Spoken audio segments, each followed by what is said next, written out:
Hello and welcome, I'm Chuckwagon, and today we're going to continue with the series on classic Battlefield game modes. But real quick before we get started, this is my first video with my new audio setup. I'll link down below what I'm using now, but if you could give me some feedback as to how it sounds, that would be greatly appreciated. In the last episode, we looked at Gunmaster from BF3, and this week in episode 2, we are going to look at Scavenger mode, also from BF3, and talk about its basic principles and some possible tweaks that could be made if it were to be adapted into Battlefield 4. Scavenger mode made its debut with the release of the Aftermath DLC, which is viewed by many as one of the best DLCs in the Battlefield franchise. The game mode itself was a conquest-based game mode that was very similar to Conquest Domination. The one real thing I liked about Scavenger mode was how it played off of the Aftermath theme.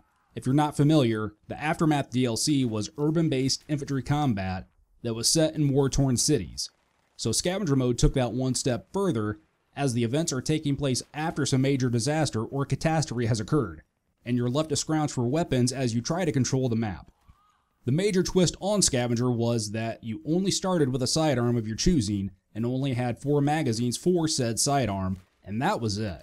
You had no gadgets at your disposal, so you could not drop ammo or health or use defibs to revive teammates.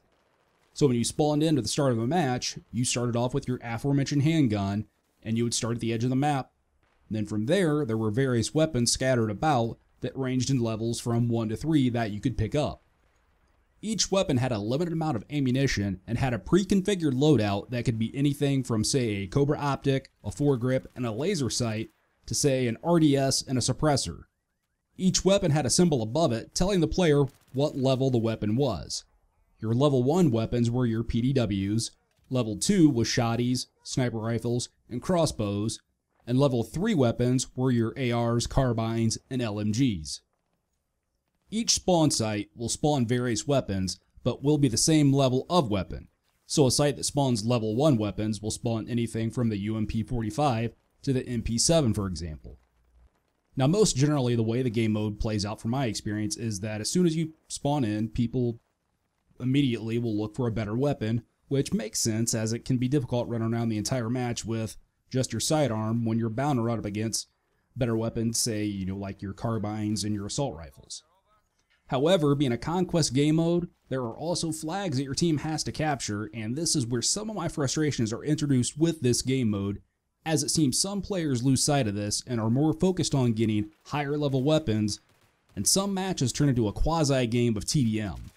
Now don't get me wrong, I like Scavenger, especially when people are playing the objective, because it turns into some great matches and it's just a unique game mode.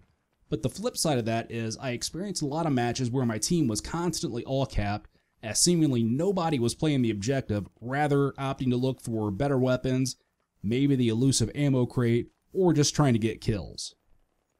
If this game mode were to be reintroduced into Battlefield 4, or even Hardline for that matter, it would be nice to see some tweaks made to it that made it more of an objective-based game mode.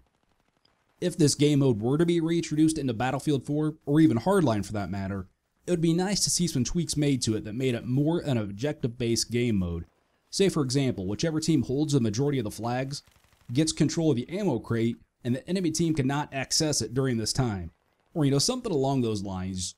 Just something to give everyone, or at the very least the majority of players, an incentive to play the objective as opposed to lone wolfing it or just going for kills. It would also be nice to see it based off of each map's theme. For example, on Shanghai, after the major Levolution event takes place, that's where the game mode would start. But rather than just the skyscraper coming down, a lot of other buildings are affected, and the center of the map is just decimated, and you're left to fight over that particular section of the city with very limited resources.